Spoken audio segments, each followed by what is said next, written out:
भाषा की सबसे छोटी इकाई क्या होती है? भाषा की सबसे छोटी इकाई होती है बड़ होती है। क्या होती है? बड़ होती है। अगला है वर्णमाला कहते हैं। वर्णमाला कहते हैं वर्णों के व्यवस्थित समूह को। वर्णमाला कहते हैं वर्णों के व्यवस्थित समूह को हम क्या कहते हैं? वर्णमाला कहते हैं। अगला है निम्न में से कंठ ध्वनियाँ कौन सी होती हैं? कंठ ध्वनियाँ होती हैं हमारी का और खा होती हैं। कौन सी होती हैं कंठ ध्वनियाँ? का और खा होती हैं। अगला स्थान के आधार पर बताइए कि मूर्धन्य व्यंजन कौन से होते हैं? मूर्धन्य व्यंजन होते हैं, हम स्थान के आधार पर बताइए कि मूर्धन्य व्यंजन कौन से होते हैं? तो मूर्धन्य व्यंजन होते हैं डन और ढन रहा, तो हमारे ये मूर्धन्य व्यंजन होते हैं। अगला है निम्न में से अल्पप्राण वर्ण कौन से होते हैं? अल्पप्राण वर्ण कौन से होते हैं? तो का और गा होते हैं जो हमारे अल्पप्राण वर्ण कहलाते हैं। अगला है नासिक के व्यंजन। अगला है नासिक के व्यंजन। अगला है नासिक के व्यंजन कौन सा है? नासिक के व्यंजन होता है इया। ये जा लिखा है, यहाँ पे इया है, तो हमारे नासिक का व्यंजन होगा इया। ए और आय वर्ण क्या कहलाते हैं? ए और आय वर्ण क्या कहलाते हैं? तो ये कहलाते हैं हमारे कंठ और तालव्य, जो कंठ और तालव्य से निकलते हैं, ये ए और आय वर्ण कहलाते हैं। हिंदी वर्णमाला में अयोगवाय वर्ण कौन से हैं? हिंदी वर्णमाला में अयोगवाय वर्ण होते हैं अंग और आहा।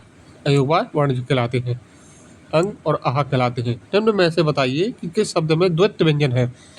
तो द्वैत व्यंजन है हमारा दिल्ली में। कौन सा व्यंजन है? इसमें हमारा द्वैत व्यंजन है। अगला है गा घा। अगला है गा, यहाँ पर थोड़ा गलत लिखा है, यहाँ पर है सा संयम का, सा षटकोण का, सा सरौते का, हा हल का। यहाँ पे जो गा लिखा है यहाँ सा संयम का है, यहाँ पे सा षटकोण का है, यहाँ सा सरौते का है। तो सा हा कौन से व्यंजन कहलाते हैं? तो जी हमारे कहलाएंगे संघर्षी व्यंजन। क्या कहलाएंगे? संघर्षी व्यंजन कहलाएंगे। अगला निम्नलिखित में से बताइए कि नवीन विकसित ध्वनियाँ कौन सी हैं? तो नवीन विकसित ध्वनियाँ हैं हमारे पास खा और गा। खा और गा जो है वो हमारी नवीन विकसित ध्वनियाँ कहलाती हैं। 12वां क्वेश्चन है निम्न में से कौन सा घोष वर्ण है? तो घोष वर्ण हमारा होगा माँ। कौन सा है? घोष वर्ण हमारा कौन सा होगा? माँ होगा। अगला है कौन सा अमानक वर्ण है? कौन सा अमानक वर्ण है? तो जो सी नंबर का है, ये फा नहीं है, यहाँ पर भा, इसमें यहाँ पर हलंत है, तो जो गलत लिखा है छपा है, तो यहाँ पर भा है, तो ये अमानक वर्ण कहलाएगा। अगला है का गा जा और फा ध्वनियाँ किसकी हैं? तो ये ध्वनियाँ हैं हमारी अरबी और फारसी की हैं। किसकी हैं? अरबी और फारसी की ध्वनियाँ हैं।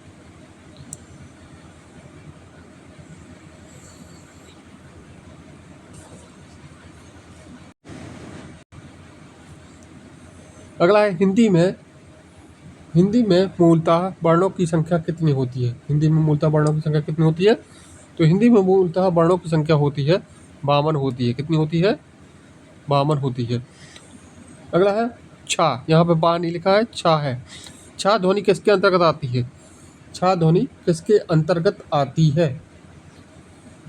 छा ध्वनि किसके अंतर्गत आती है? तो छा ध्वनि आती है संयुक्त वर्ण के अंतर्गत। संयुक्त वर्ण के अंतर्गत आती है छा ध्वनि। अगला है हिंदी शब्दकोश में छा का क्रम किस वर्ण के बाद आता है? तो त्रा के बाद आता है छा वर्ण। अगला है यहाँ पे ज्ञा लिखा है, जा नहीं लिखा है, यहाँ पे लिखा है ज्ञा। ज्ञा वर्ण किन वर्णों के संयोग से बना है? तो ज्ञा वर्ण बताइए।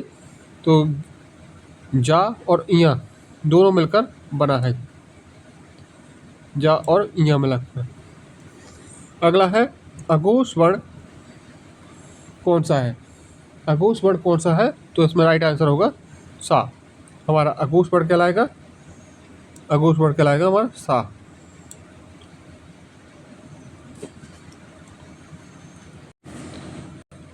अगला है घा का उच्चारण स्थान कौन सा होता है?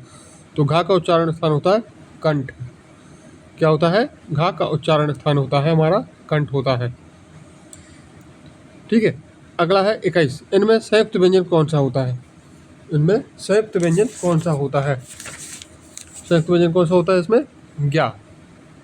इसमें संयुक्त व्यंजन होता है ज्ञा। तो दूसरा ये झा नहीं है, गलत लिखा है, यहाँ पे झा नहीं होना चाहिए, यहाँ पे ज्ञा होना चाहिए। अगला है निम्न में से कौन सा वर्ण उच्चारण की दृष्टि से दंत नहीं है? उच्चारण की दृष्टि से दंत नहीं है, तो इसका वर्ण होगा कौन सा? टा। तो इसका वर्ण कौन सा होगा? टा होगा। जिन शब्दों के अंत में आ आता है उन्हें क्या कहते हैं? जिन शब्दों के अंत में आ आता है तो उन्हें हम कहते हैं अकारांत कहते हैं। क्या कहते हैं? अकारांत कहते हैं। छा वर्ण किसकी योग से बना है? छा वर्ण बना है का और सा के योग से। छा वर्ण बना है हमारे का और सा के योग से बना है। हिंदी वर्णमाला में स्वरों की संख्या कुल कितनी होती है? हिंदी वर्णमाला में कुल स्वरों की संख्या 13 मानी गई है। तो हमारे यहाँ पर इसमें 13 कर देंगे। निम्नलिखित में से कौन स्वर नहीं है? तो स्वर नहीं है तो इया नहीं है। अगला है निम्नलिखित में से कौन टा वर्ण नहीं है? टा वर्ण कौन सा नहीं है? कौन सा टा वर्ण नहीं है? घा। यहाँ पर घा है, यहाँ पर घा नहीं है, टा वर्ण। अगला है हिंदी वर्णमाला में व्यंजनों की संख्या कितनी होती है?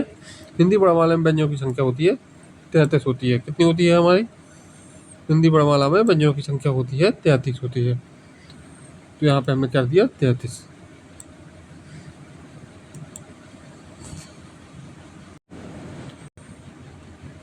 इनमें संयुक्त व्यंजन कौन सा होता है? तो इसमें संयुक्त व्यंजन होता है ज्ञा होता है। कौन सा होता है? ज्ञा। निम्नलिखित में से कौन सा वर्ण उच्चारण की दृष्टि से दीर्घ नहीं है? तो उच्चारण की दृष्टि से इसमें कौन सा नहीं है दीर्घ? टा नहीं है, टा। जिन निम्न शब्दों के अंत में आ आता है, जिन शब्दों के अंत में आ आता है उन्हें क्या कहते हैं? तो उन्हें हम कहते हैं अकारांत कहते हैं। यहाँ पे अवगतान लिख दिया है जो कि गलत छप गया है, तो यहाँ पे होगा अकारांत। यहाँ पे क्या होगा? अकारांत होगा। यहाँ पे अकारांत होगा।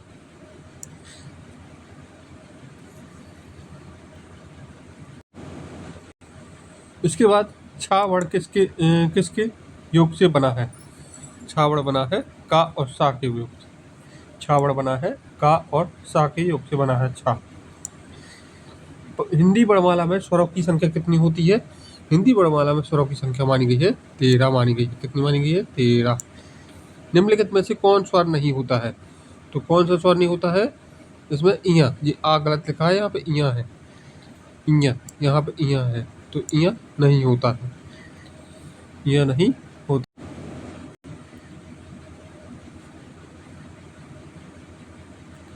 इसके बाद निम्नलिखित में से कौन सा टा वर्ण नहीं है? तो टा वर्ण कौन सा नहीं है? इया। यहाँ पे भी गलत छपा है, यहाँ पे इया, इया। यहाँ पर भी इया होगा। बहुत मिस्टेक कर दी छापने वालों ने। हिंदी वर्णमाला में व्यंजनों की संख्या कितनी होती है? हिंदी वर्णमाला में व्यंजनों की संख्या होती है 33 मानी गई है। कितनी मानी गई है? 33 होती है। हिंदी वर्णमाला में व्यंजनों की संख्या कितनी होती है? 33 होती है।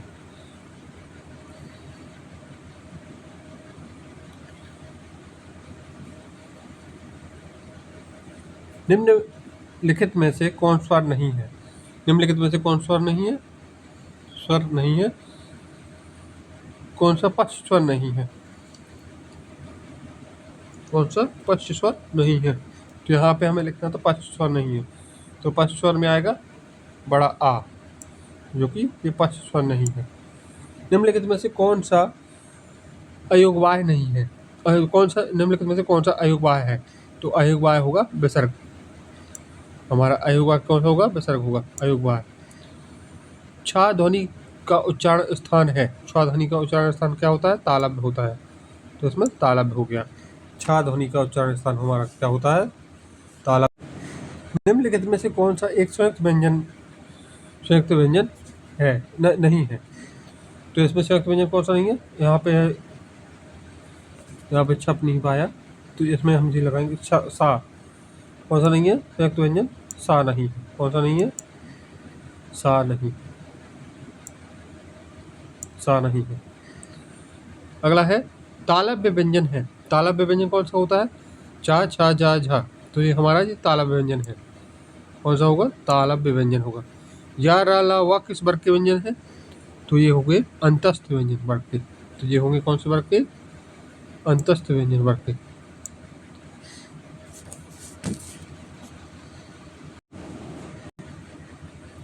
अनुनासिक, अनुनासिक का संबंध होता है तो नाक और मुंह दोनों से होता है। किससे होता है? नाक और मुंह दोनों से होता है। अनुनासिक का संबंध किससे होता है? नाक और मुंह से होता है, दोनों से होता है। अनुनासिक व्यंजन कौन से होते हैं? अनुनासिक व्यंजन होते हैं वर्ग के पंचम अक्षर, जो कि कौन से होते हैं? वर्ग के पंचम अक्षर अनुनासिक व्यंजन होते हैं। हिंदी वर्णमाला में स्वरों की संख्या कितनी होती है? तो हिंदी वर्णमाला में स्वरों की संख्या होती है, स्वरों की संख्या कितनी होती है? 11 होती है। कितनी होती है? 11 है। तो स्वरों की संख्या कितनी लगाएंगे हम यहाँ पर? 11 लगाएंगे। स्वरों की संख्या होती है 11 है। तो ये हमारा टॉपिक खत्म होगा।